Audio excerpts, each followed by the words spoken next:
Hello students, welcome to Legacy IAS Academy.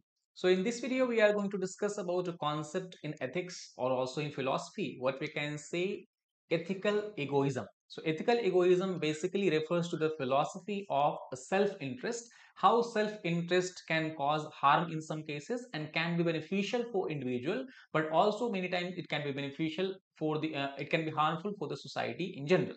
So we'll try to understand in this video that what does the term ethical egoism actually means. We'll try to understand what are the arguments that is given in support of the ethical egoism. We'll try to understand this from a case studies, a very well-known case study in the game theory, which is called as prisoner's dilemma. We'll try to understand another theory given by Ayn Rand, a well-known philosopher, about objectivism. And also in last, we'll talk about what are the major criticism that philosophers have given for the ethical egoism. So let us first of all try to understand what is ethical egoism. So this is a concept which in simple terms can be defined, or we can say this is a moral view, ethical view in which people generally ought to pursue their own self-interest. Now see, you have to pay attention to this term here. Ethical egoism focuses upon ought to. That means what a person have to do or should do. That means it is a kind of a prescription. So what people ought to pursue their own, that people ought to pursue their own self-interest, and thus no individual has any obligation to promote anyone else's interest. This is the basic premise of the ethical egoism. So thus we can say it can also be categorized as a normative or a prescriptive kind of ethical theory. Normative or prescriptive means that what should be a norm, what should be followed by the society in general or individual in particular as a norm or rules in the society. And prescriptive means it tells that what a people ought to do, what an individual ought to do as member of the society, as member of the humanity. So that is why it is concerned with how people ought to behave. And that is a major difference between two different terms which seem very similar. One is called as ethical egoism, which is our current topic of discussion. The other is what is referred as psychological egoism. So we talk about psychological egoism. This is a theory that is generally considered as a, what you can say, is a descriptive theory, purely descriptive theory. Why it is a purely descriptive theory? Because psychological egoism just tells us that all our actions are ultimately self-interested. It does not give a prescription that what a person need to do. That is why it is purely descriptive theory that purports to describe basic fact about the human nature.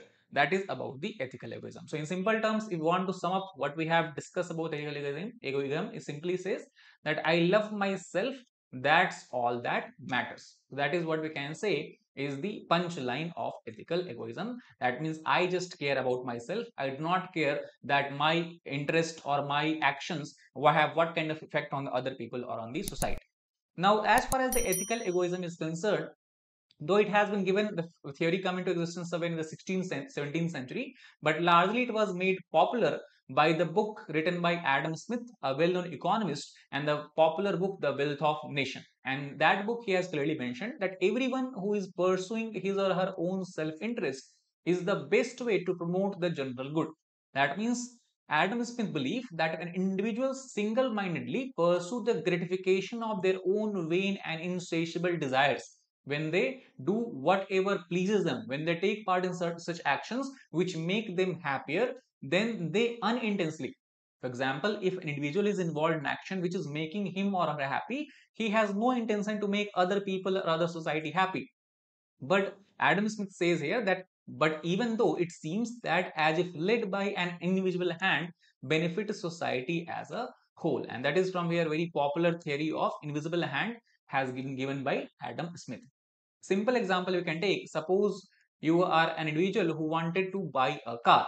So if you want to buy a car, you'll go to this car dealership. Now obviously you are buying the car for your own happiness. You are not worrying about the happiness of this car dealer. You're not worrying about the happiness of the car company. You're not worrying about the happiness of the thousands of workers who is working in this car company. But even though when you are buying this car for your own happiness, due to this action of yours, what is happening? Thousands of peoples are getting employed somewhere, and they're able to also fulfill their desire, fulfill their happiness in their own way. So that is what Adam Smith is trying to say, that unintentionally, if you are only fulfilling or only satisfying your insatiable desires, unintentionally you are benefiting society as well. And that is why ethical egoism is a preferred mode of action.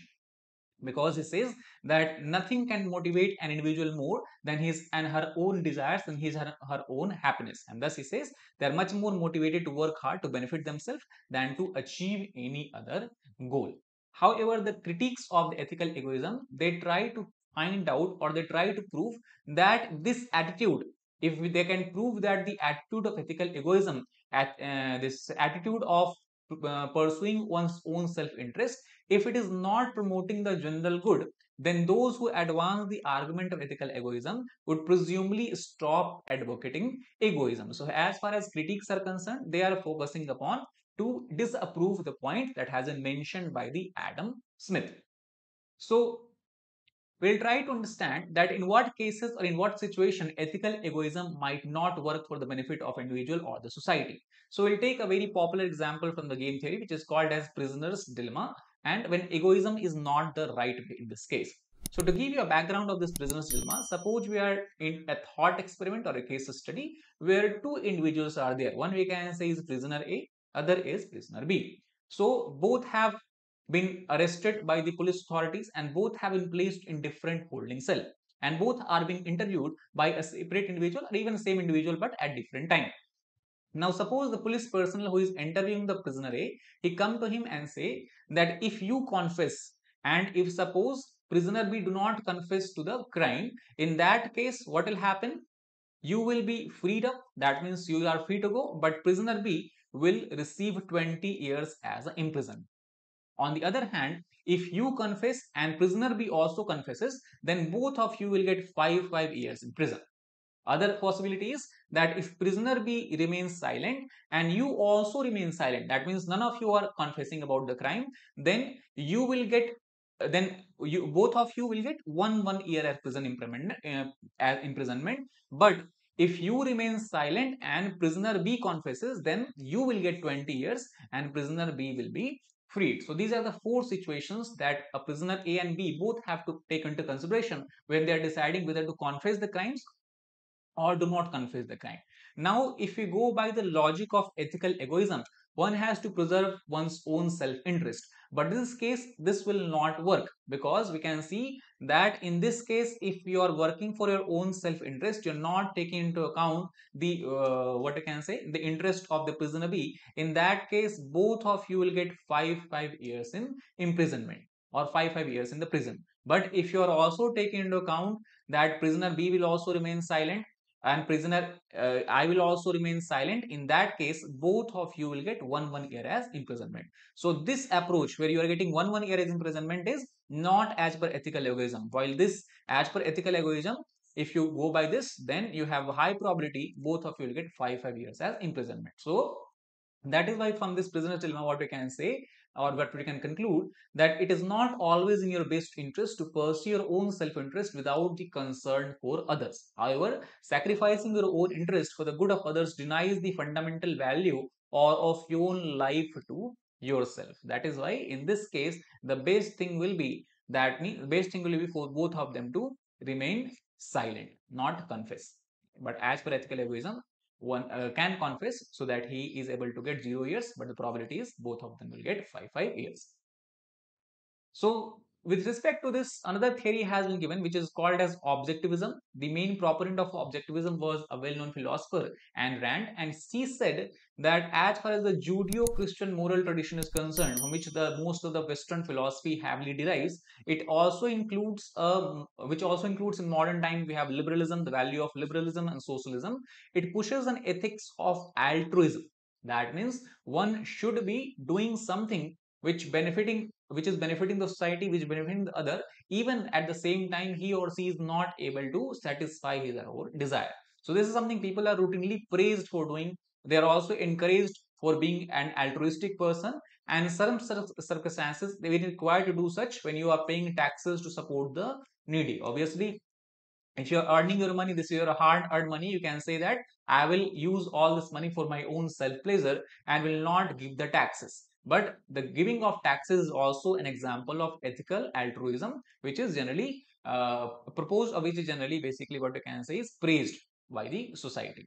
So Ayn Rand says that no one has any right to expect or demand that I make any sacrifices for the sake of anyone other than myself. That means individuals, any human individual is not obligated to make such sacrifices which is not making him or happy, but making the other people or society as a happy. And in fact, though, most people would say that these two goals are not necessarily opposed at all. Much of the time they complement one another. However, if you look at actually in the practical cases, many people, or we can say most people in the world, they behave in a manner where they try to seek a balance between egoism and altruism. So basically what we can say, we should neither become very ethical egoistic in nature, nor we should try to become totally altruistic nature. Rather, we should try to find a balance between these two depending on the case or situation as is required. So that is overall the theory given by Ayn Rand as far as the objectivism is concerned. Now, as far as the critiques of ethical egoism is concerned, we know that it is not a very popular moral philosophy. The reason is very simple, because the principles of ethical egoism goes against the basic assumptions that underlines the moral principles that underline the ethical principles. And especially in this situation, two objections are there that seems very powerful, where ethical egoism seems to fail or do not have appropriate answer. So the first one such situation is if suppose when we have a conflict of interest. For example, in conflict of interest, what happens? Ethical egoism do not have any solution to offer, especially when a problem arises involving conflict of interest. Let us try to understand this by a simple example. Suppose that there is a person or there is a group of individuals who are living in a village in nearby. On this side of village, suppose you have a river, and on the opposite side of river, suppose you have a big industry. Now, this big industry, obviously, since they are involved in manufacturing processes, they are also what we can say releasing huge amount of the polluted water or pollutants in the river water. So, releasing of pollutants in the river water by this industry is necessary because they are trying to earn profit by manufacturing certain stuff. On the other hand, the people who are living on the other side of river, they will feel a lot of problem due to the polluted water, because they will not be able to practice agriculture. They will be facing severe diseases due to the pollution of water, and thus for the self-interest of villager, it is necessary that water be not polluted. On the other hand, for the self-interest of the individuals working in this company, it is essential that the water be polluted, that the pollutant be discharged in the water. So in this case, we can see there is a conflict of interest, because ethical egoism will say that villagers should do what makes them happy, the company should do what makes them happy, but there is no solution that what kind of steps we can take to address this kind of conflict. So that is where the ethical egoism fail. And this is just one simple example. In our daily life, we face many such ethical issues which where we have to deal with the conflict of interest, and thus it simply advises both parties actively pursue what they want rather than giving a perfect solution or any practical solution. And that is where we can say the ethical egoism seems to be failed. The second major criticism that is offered by philosophers, by moral scientists against the ethical egoism is the principle of impartiality, because it seems that ethical egoism is against the principle of impartiality. And this is a very important point, because no matter which moral philosophers you look toward, many moral philosophers believe that we should be impartial when we are making any decision. That means especially we should not discriminate toward people, have not have discriminating approach toward people just on some arbitrary grounds such as race, religion, sex, sexual orientation, or ethnic origin. Similar principles are also enshrined in our constitution as well. But on the other hand, if you follow the logic of ethical egoism, it simply holds true and simply tells us that we should not even try to be impartial. We should just do whatever makes us happy. We should do whatever satisfies our desire. So rather, ethical egoism said we should distinguish between ourselves and everyone else and give ourselves preferential treatment where and whenever necessary or needed. So this is the case where we can see the ethical egoism goes against the basic principles of morality, that is the principle of impartiality. This is also something which goes against the dictum, or we can say the theory given by the one of the most well-known philosophers of our modern time, that is Immanuel Kant. And Immanuel Kant has said clearly, which also is seen in the golden rules of many Eastern philosophies such as Confucianism, Buddhism, or even in Western philosophies such as Judaism, Christianity, and Islam, they simply say that we should treat others as we would like to be treated. That means if you are interacting with someone, if you are carrying out certain actions which is affecting the other person, you should always take into account that if you were in his shoes, how you would have felt if that person have done the same, how you were trying to do or what you are trying to do. And this is something that has been given in the categorical imperative principle by the Immanuel Kant, where he says that the fundamental principle of morality is that we should not make exceptions of ourselves. Treat other people the same way how you want to be treated by them. And thus he say we should not perform an action if we cannot honestly wish that everyone would behave in a similar way in the same circumstances. For example, we have discussed about the case study of the tax, where we talked about that a person who is earning certain salary and if he is paying tax to government, obviously it is in his best interest. His ethical egoism, he will be following the principles of ethical egoism if he evade tax paying and say that all the money I will utilize for my own happiness, I will not care about other people. But can you do the same if in the world where everyone is not paying the taxes? That means the government will have zero revenue, and if government has zero revenue, no matter how much salary you are earning, no matter how much money you are saving up not paying taxes, government will not be able to provide you any services. That means there will be no roads, there will be no lights, there will be no electricity, so obviously you will not be able to enjoy your life. Thus we should avoid such actions which you will not want honestly that everyone in the world should perform. So that is why the importance of justice becomes very seminal here, and these principles or these theories are where the ethical egoism seems to be failing completely. So I hope you understood about the ethical egoism, what is the concept and what is the criticism behind it. If you like the video, please hit the like button, share it with your fellow aspirants, as well as subscribe to our channel for more such helpful content. Thank you very much.